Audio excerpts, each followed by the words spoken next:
Welcome back to the Stolen Stitch Stitchery Files. In this cozy crochet along mystery series, we're stitching thrilling stories together while crafting beautiful squares for our project. Whether you're here for the storytelling, the crochet, or both, grab your yarn, your hook, and let's dive into another creative adventure. Last time in Willow Haven Stitchery, Margaret and the team investigated the disappearance of the Willow Haven pattern notes from the archives. Clues pointed to someone tampering with the binder, leaving behind lavender yarn and a curious metallic scent. Tension grew as an old name resurfaced, Sea Oaks, a figure tied to past disputes over the pattern's design. As the mystery deepened, a hidden clue in a crochet swatch hinted at secrets yet to be uncovered. What happens next? Let's pick up the threads and continue unraveling this captivating story. Margaret stood at the counter, her hands resting on the stack of notes from the previous discovery in the cabinet. The air in the stitchery was still, save for the occasional creak of the floorboards as someone shifted uneasily. "We have a clue," she said, her voice steady, though her eyes betrayed a flicker of doubt. "But the question is, where does it lead?" Mrs. Talbot bit her lip. "If this was hidden in the cabinet, what else are we missing?" "A better question," Mr. Green muttered, "is who wanted it hidden in the first place?" Margaret tilted her head, glancing toward the back room. "There's more to this than we've seen so far, and I have a feeling the loom is at the center of it all." Before we unravel more of this mystery, let's work on our next square for the blanket. Today, we're focusing on the double crochet DC stitch, starting with the DC foundation stitch for a strong, flexible base. Here's how to begin. Start with a slip knot and a chain of 3. Yarn over and insert your hook into the first stitch. Yarn over again and pull up a loop. You should now have 3 loops on your hook. Yarn over and pull through 1 loop. This forms the foundation stitch base. Then yarn over again and pull through 2 loops twice to complete the first foundation stitch. Each new stitch builds on the base of the previous one. Look for the V shape at the top of the stitch, which is where you'll insert your hook to continue the stitch for the rest of the row. Take your time with this step. It's key to creating a smooth, consistent edge. If you're finding your tension is too tight, try loosening your grip on the yarn to keep the stitch flowing smoothly. "Perhaps there's something else about this loom in the shop records," Mrs. Talbot murmured, her voice soft almost to herself. Margaret straightened up and adjusted her apron. "This loom has been here longer than any of us," she said, her tone thoughtful. "It was donated back when the stitchery first opened, but no one ever seemed to know its full story." Mrs. Patel ran her fingers delicately along the loom's wooden frame, tracing the faint carvings that time had dulled. "Who donated it?" she asked, curiosity flickering in her eyes. "It came from a family estate," Margaret replied. "The original owner passed away, and their belongings were sold off. I doubt they knew what they had." Her voice took on a sharper edge. "But someone else might have." Mr. Green leaned against the wall, his knitting project momentarily forgotten. "So, what you're saying is, someone could have wanted this loom for more than just weaving?" Margaret nodded. "It's possible. Look at this," she said, gesturing to the faint letters carved into the side. W.H. Loom Company. This wasn't just any loom. It came from one of the most prestigious manufacturers of its time. Their designs were known for being decades ahead of their competition. Mrs. Talbot's brow furrowed. "But that still doesn't explain the missing pattern. What could this loom have to do with that? Margaret's lips pressed into a thin line as she stared at the loom. Maybe it's not about the loom itself, she mused. Maybe it's about what was made on it. There was a pause, each person turning this new idea over in their minds. The room felt charged, as though they were on the cusp of uncovering something big, but just out of reach. If that's the case, Mrs. Patel said slowly, then we need to know exactly who's been interested in this loom. Has anyone asked about it recently? Margaret shook her head. Not that I'm aware of.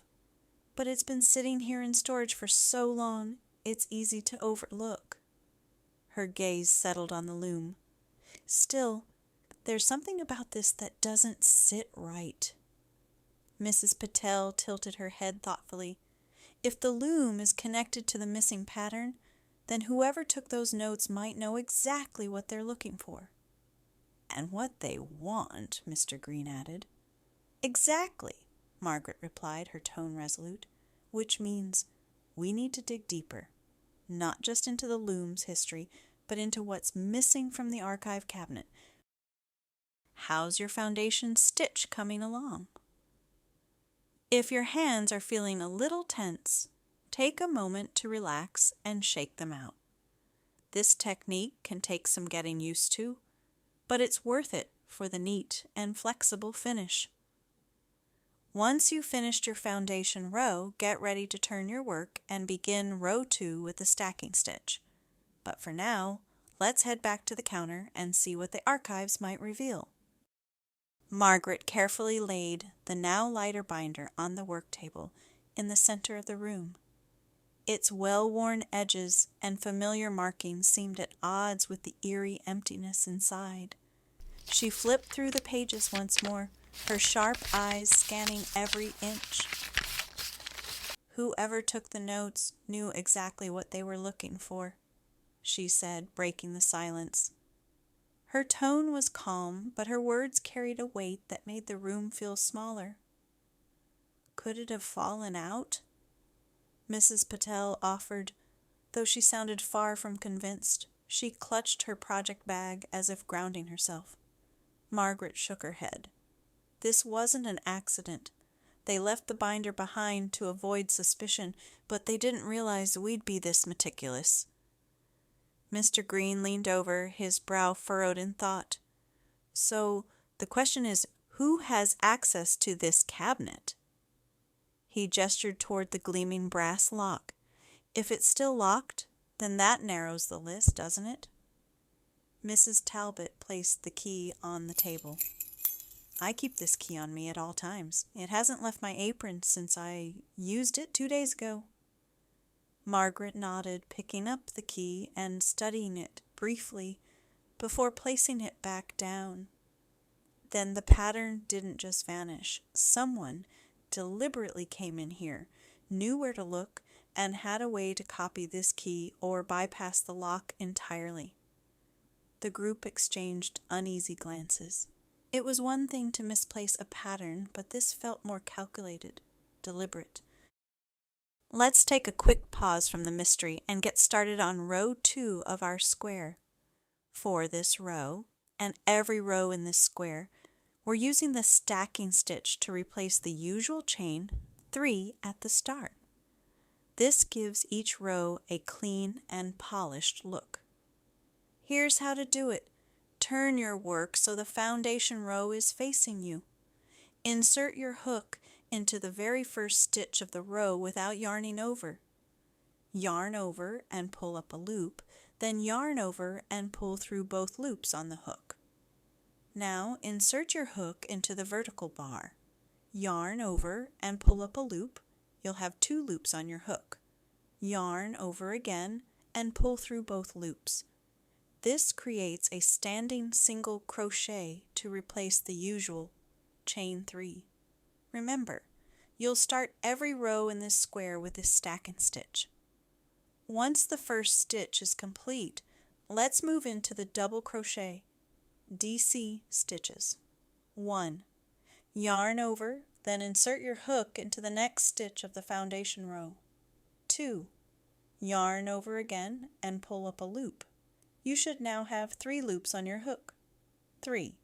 Yarn over and pull through the first 2 loops. This leaves you with 2 loops on the hook.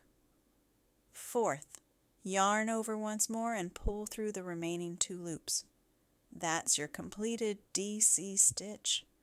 Repeat these steps for every stitch across the row. Take your time to find a rhythm. You'll yarn over, insert, pull up, and pull through in a smooth flow.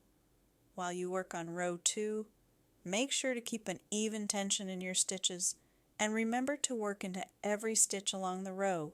The stacking stitch at the beginning ensures your row starts strong, while the DC stitches give the square its classic structure. Let's see where this mystery leads as you crochet along. Do you think it could have been one of the regulars? Mr. Green asked, his voice low. Someone who's here often enough to watch us and figure out our routines? Unlikely, Margaret replied. Our regular customers value this shop as much as we do. They wouldn't risk destroying the sense of trust we've built here. Mrs. Patel frowned. But it doesn't have to be a regular, does it? What about delivery workers or someone from the estate that donated the loom? They could have come back to retrieve something they felt didn't belong to us. Margaret tapped the edge of the binder thoughtfully. That's a possibility. But if they were connected to the loom, why take just the pattern? She trailed off, as if trying to connect invisible threads. Unless, Mrs. Talbot said hesitantly, the pattern wasn't the only thing they took. The room fell silent again. Mr. Green cleared his throat. What do you mean? Mrs. Talbot bit her lip, looking nervously between the others. When I last checked, this binder felt heavier, almost like there was something tucked inside the cover. Now, I can't shake the feeling that whatever was hidden there is just as important as the pattern itself. Margaret's eyes narrowed. Something hidden inside? She moved back to the binder and began carefully inspecting the seams, her fingers brushing along the edges. After a moment, she stopped abruptly, her brow furrowing. There's something here, she said quietly. Or rather, there was. She held up the binder, showing a faint indentation along the inner lining. This isn't just wear and tear. Something was pressed into the cover, long enough to leave this mark. What do you think it was? Mrs. Patel asked, leaning closer. Margaret didn't answer immediately. Her eyes met Mrs. Talbot's. If whoever took the pattern was after more than just the notes, then this mystery goes deeper than we thought. How's row 2 coming along? If you're noticing uneven edges, make sure you're working into the very last stitch at the end of each row. It's an easy spot to miss. The stacking stitch can take some practice, but it gives your rows such a nice, polished look. Once you've finished row 2, go ahead and take a moment to admire your progress. This square is starting to take shape beautifully, and I can already tell it's going to make an amazing addition to our blanket. While you finish up, we're about to find out where this clue might lead. Let's see what Margaret uncovers next. As Margaret set the binder aside, the weight of the situation settled in the room. It wasn't just about the missing pattern anymore. It was about the intentions behind the theft. Mrs. Patel broke the silence. Margaret, do you remember the customer who came in last week asking all those questions about the loom? Margaret frowned, her thoughts racing. You mean the woman with the wide-brim hat and oversized bag? She seemed particularly interested in the Stitchery's history. That's the one, Mrs. Patel said. She asked me if anyone still used the loom. I told her it's been in storage for years. She didn't seem surprised. Did she say why she was asking? Mr. Green chimed in, now fully invested in the unfolding mystery. Mrs. Patel shook her head. Not directly. She just smiled and said, "Sometimes forgotten things are the most valuable." Then she bought a single skein of the most expensive yarn we carry and left. "What color was the yarn?" Margaret asked quickly, her tone sharp with curiosity.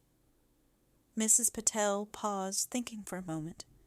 It was an unusual shade, something like deep crimson, but with a strange shimmer to it. I remember her asking if we had more in stock, but I told her it was part of an exclusive batch. She didn't seem disappointed. It's like she only wanted one skein. Margaret exchanged a glance with Mr. Green, who was now scribbling notes on a scrap piece of paper. "That shade doesn't seem connected to anything here," he murmured, "but maybe it ties to something from the loom's past. Could it have been dyed using techniques unique to W.H. Loom Co.?" If she was asking about the loom and taking such an expensive skein, she must have had a plan. Margaret said, "It's not coincidence. She wanted something from us, something related to the Stitchery's history." "What if she wasn't here for the loom at all?" Mrs. Talbot asked hesitantly. "What if she was trying to distract us from something else?" Margaret nodded slowly, her mind already piecing together a new lead. "We need to figure out who she is. Maybe the invoice for her purchase has her contact details." Let's take a quick moment to check in on your square. As you continue working on your stitches, remember to keep an even tension in your yarn. It'll help maintain the shape and consistency of your square as it grows. If you notice any gaps between your stitches, double check that you're working into the correct loops and not skipping any. It's a small adjustment that can make a big difference in the finished piece. Take your time and find your rhythm. It's all about enjoying the process as much as the result. Margaret turned to the shop's record book, her fingers quickly flipping through the pages. The sales log was meticulously kept, each entry neat and precise. Finally, she stopped at the date Mrs. Patel mentioned. "Here it is," she said, pointing to the entry. "One skein of hand-dyed merino wool, paid in cash." She frowned. No name, no card details. "What about the surveillance cameras?" Mr. Green suggested, his eyes lighting up. "Do we have footage from that day?" "We should," Margaret replied. "I installed a system a few years ago, but honestly, I don't check it often. It's more of a precaution than anything else." "Well, this is definitely a time to use it," Mrs. Talbot said. "If we can get a clear picture of her, we might be able to figure out who she is and why she's so interested in the loom." Margaret nodded. "I'll review the footage tonight and see what it reveals. In the meantime, we need to stay alert. Whoever this woman is, she's not done with us yet." The group shared a determined look. The mystery was deepening, but they were more committed than ever to finding answers. As Margaret reviewed the faint indentation inside the binder's cover, the group hovered close, anticipation building, as they waited for her next move. She retrieved a soft pencil from the counter drawer, her motions deliberate. "Sometimes," she said quietly, "an indentation leaves just enough of a trace for us to see what was written." She carefully shaded over the indentations, the faint marks beginning to reveal fragmented words, letters and partial phrases, forming a puzzle that still eluded them. "The loom's secret," Mrs. Talbot murmured, as the words grew clearer under Margaret's skilled hand. "What does that mean?" "It could be referring to a specific design," Mrs. Patel suggested. "Something woven on the loom that was unique or coded in some way. Margaret nodded but didn't look up. She kept working, hoping to uncover more of the fragment's message. It could also point to a piece of history that was intentionally hidden. Mr. Green frowned, leaning closer. But why now? Why take the pattern and leave behind these clues? The group fell silent again, their gazes fixed on Margaret's hands as she unearthed the cryptic markings. Thread, woven, time. Thread woven through time, Mrs. Talbot whispered. It sounds like someone was trying to preserve something, like they were encoding a message. Margaret set the pencil down and turned the binder to show the group. Whatever was written here, it connects the loom, the missing pattern, and now this. She hesitated, her brow furrowing deeply. But if someone went to these lengths, it's because this information was meant to stay hidden. Before Margaret could speak again, the quiet hum of the shop was interrupted by the sound of the front bell. The group exchanged glances, none of them expecting visitors this late in the day. The delivery driver walked in, holding a plain, unmarked package. "Special delivery for the Stitchery," he said, his voice unremarkable, as if this was just another routine drop-off. Margaret raised an eyebrow, but accepted the package without question. The group watched intently as she set it down on the work table and carefully opened it. Inside was a single skein of yarn, its color unlike anything they'd seen, a shimmering mix of silver and deep forest green. "There's a note," Mrs. Talbot pointed out, as Margaret pulled out the small card nestled beside the yarn. It read simply, "Follow the threads." "This yarn, this message, what does it mean?" Mrs. Patel asked, her voice tinged with nervous excitement. Margaret studied the skein carefully, turning it in her hands. "This color isn't part of our inventory. It's been hand-dyed, but not using any method I'm familiar with." "Do you think it's connected to the loom?" Mr. Green asked. "Or the pattern?" "It's connected to something," Margaret replied, her eyes narrowing as she folded the note and tucked it into her pocket. "I just don't know what yet." The group huddled closer, examining the mysterious skein as though it could speak and reveal its secrets. Mrs. Patel reached out to touch the yarn, her fingers hesitating just above the surface. "It feels significant," she said softly. "Not just the way it looks, but the energy it carries." Margaret nodded in agreement. "It's more than just yarn. This was sent to us as a message. Someone wants us to figure this out, but they're not ready to reveal the whole picture yet." Mr. Green leaned against the table, his expression thoughtful.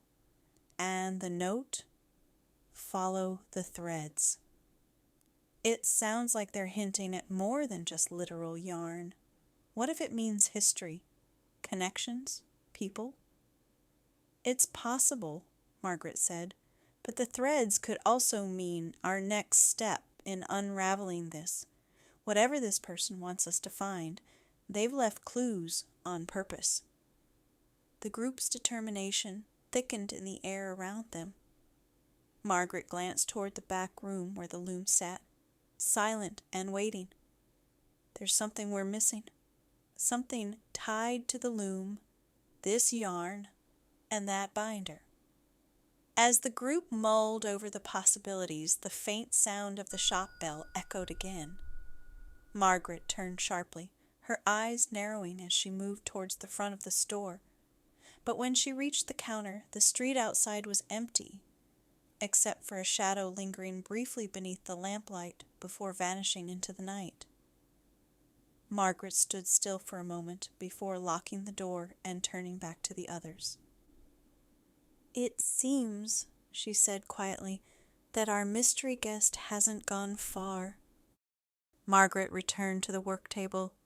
her eyes drifting back toward the skein of yarn and the ominous note. "Follow the threads," she murmured. The weight of the message hung heavy in the air.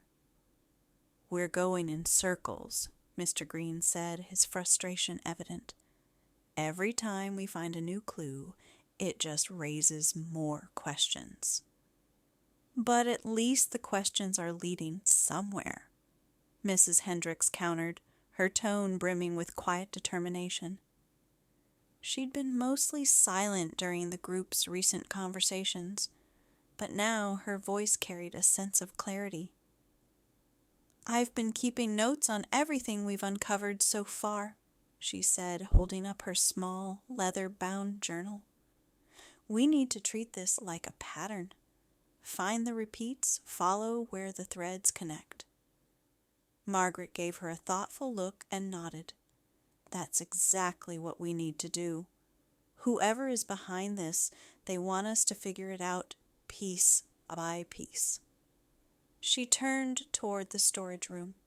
"It's time we take another look at the loom. There's something about it we've missed." The group followed her, the tension between them palpable.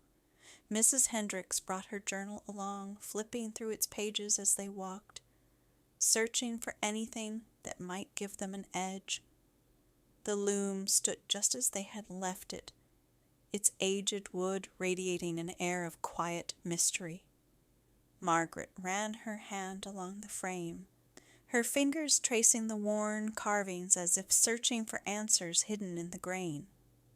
"It's not just the loom," Mrs. Patel said softly. "It's what it represents. Whoever sent that yarn isn't just pointing us to history, they're pointing us to what was made here." Margaret paused, her hand resting on the loom side. "Not just what was made," she said slowly, "but what it could create." "What do you mean?" Mrs. Talbot asked, her brow furrowed. Mrs. Hendricks looked up from her notes, her eyes narrowing in thought. "It's like a hidden stitch in a design. You only see it when you know where to look. The loom might have been used for more than just weaving. It could have been a tool for sending messages, preserving something valuable." Margaret nodded, the pieces clicking into place. The loom was crafted by W.H. Loom Company, a company known for innovation and secrecy. If the patterns woven on this loom carried messages, then maybe this isn't just about a missing pattern. Maybe it's about what someone wanted to hide in plain sight. As the group absorbed Margaret's words, Mrs. Talbot stepped closer, her gaze narrowing on the base of the loom. "There's something odd here," she said, crouching down to inspect the wooden paneling. Mrs. Hendricks joined her, her journal tucked under one arm. "Let me take a look," she said, her keen eyes scanning for any detail out of place. "The grain of the wood here doesn't match the rest of the frame. It's almost as if this section was added later." Margaret knelt beside them. Together they examined the base more closely, their fingers searching for inconsistencies. A faint line, nearly invisible, caught Mrs. Patel's attention. "Here," she said, pointing, "this panel doesn't look like it's part of the original design." "Help me lift it," Margaret said, her voice steady. Carefully, the group worked together to pry the panel loose, revealing a shallow compartment hidden beneath. The air in the room seemed to shift as Margaret pulled out a small, aged box. Its surface was scratched and worn, but the hinges were intact. She held it up for the others to see. "This was never meant to be found," she said quietly. Mrs. Hendricks leaned closer, her journal open to a fresh page. "Do you think this is what they've been looking for?" "There's only one way to find out," Margaret replied, carefully opening the box. Inside was a bundle of papers tied with a faded ribbon and a single, intricately woven swatch of fabric. The design was unlike anything the group had ever seen, delicate yet deliberate, with threads of shimmering silver and deep forest green intertwining to form a pattern that seemed to shift in the light. "It matches the yarn," Mrs. Talbot said, her voice trembling slightly. "This isn't just fabric, it's a message." Margaret untied the ribbon and began to unfold the papers, her hands steady, but her expression tense. The top page bore the W.H. Loom Company logo, along with intricate diagrams and notations written in elegant, old-fashioned script. "These are original documents," Margaret said, awe creeping into her voice. "Blueprints? Instructions? It's as if they were creating more than just patterns. They were encoding something meant to last." Mrs. Hendricks leaned closer, scribbling quickly in her journal. "It makes sense," she murmured. "Threads woven through time, hidden in the folds of history. They weren't just making art, they were preserving knowledge." The group leaned closer, their curiosity overpowering the unease that had settled over them. Margaret continued to sift through the papers, her eyes scanning the text for any clues. At the bottom of one page, she found a name signed in faded ink. Eleanor Hathaway. "Who is Eleanor Hathaway?" Mr. Green asked, his voice breaking the spell of silence. "And why would her name be on these documents?" Margaret shook her head. "I don't know yet, but if these documents stayed hidden for this long, it's because someone wanted them protected."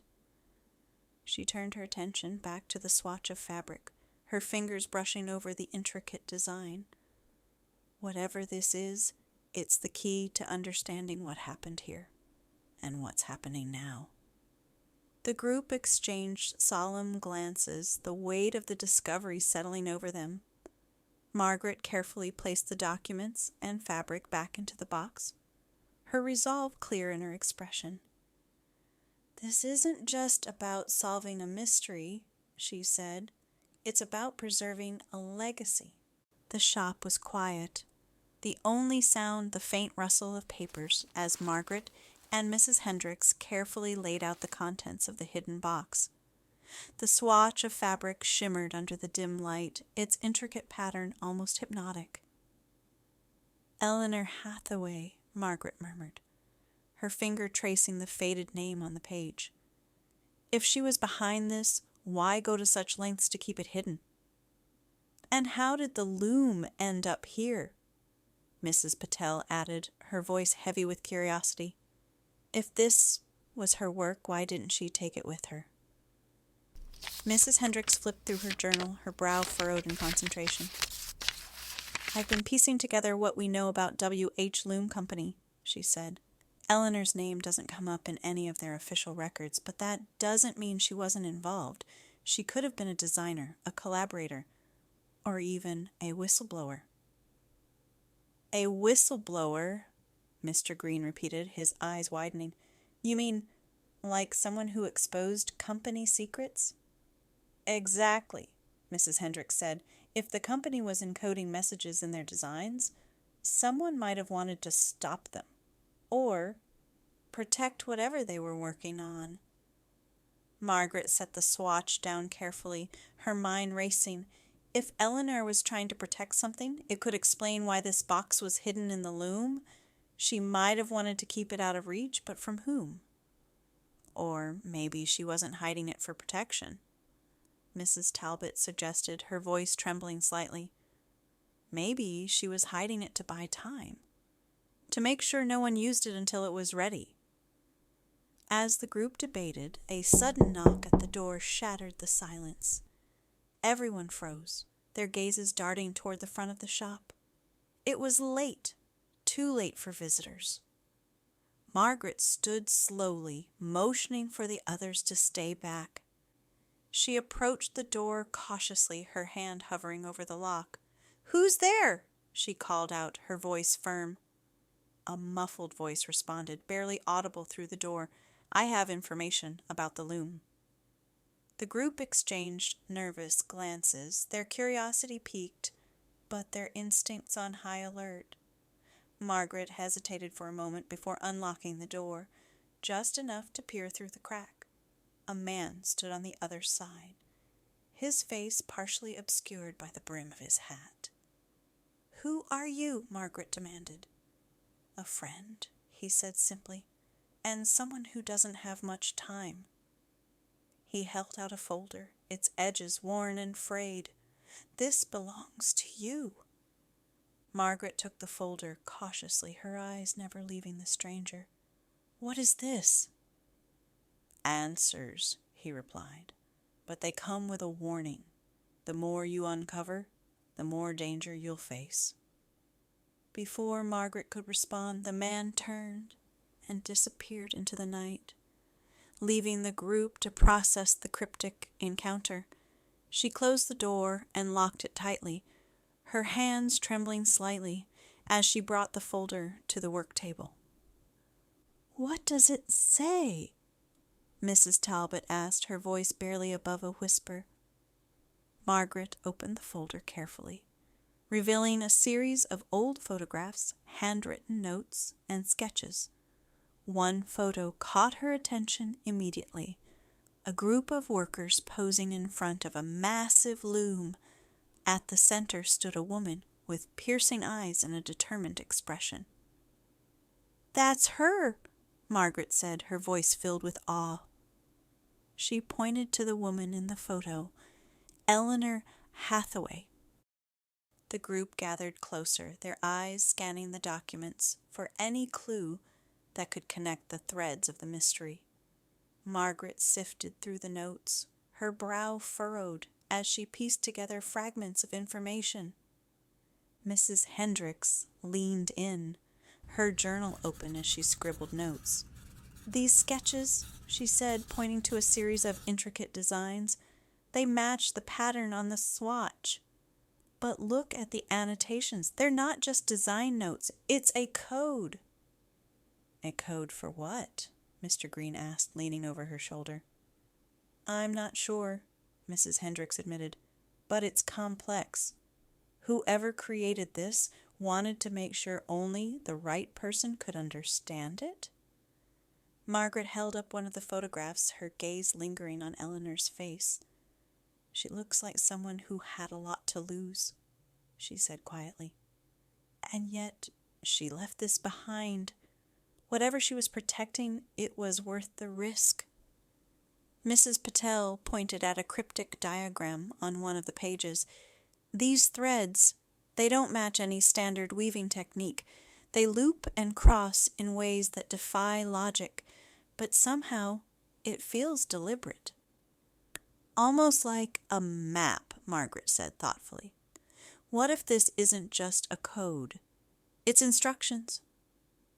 "Instructions for what?" Mrs. Talbot whispered. Margaret glanced toward the hidden box, her fingers brushing against its aged wood.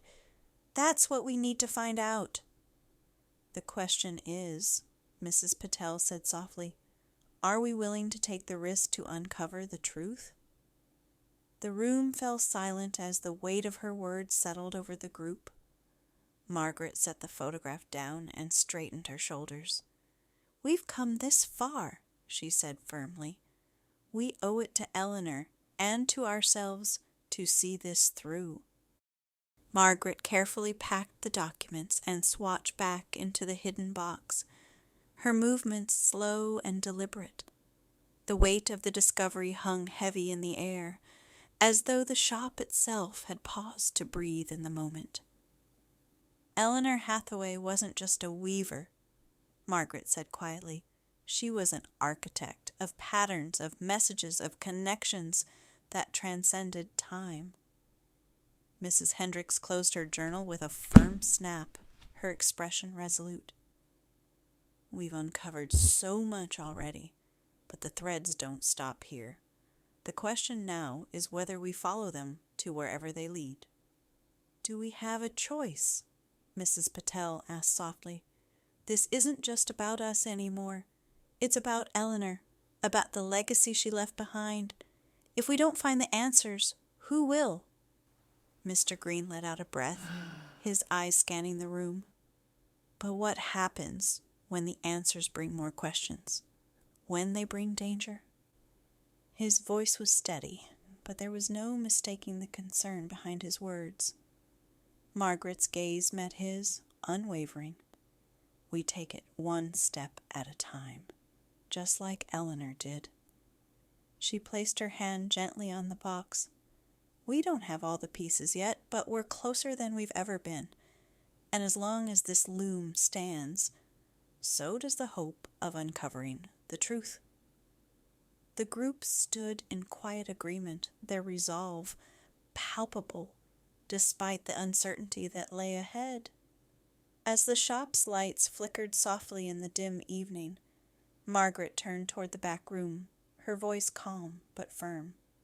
Tomorrow we start again, but tonight we rest.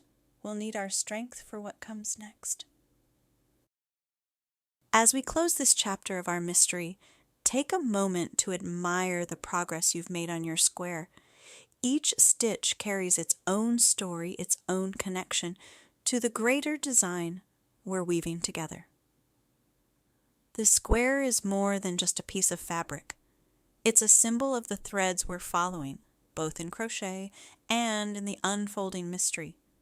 Remember, every stitch matters, and every square adds to the bigger picture. Keep your square safe. And until next time, happy crocheting!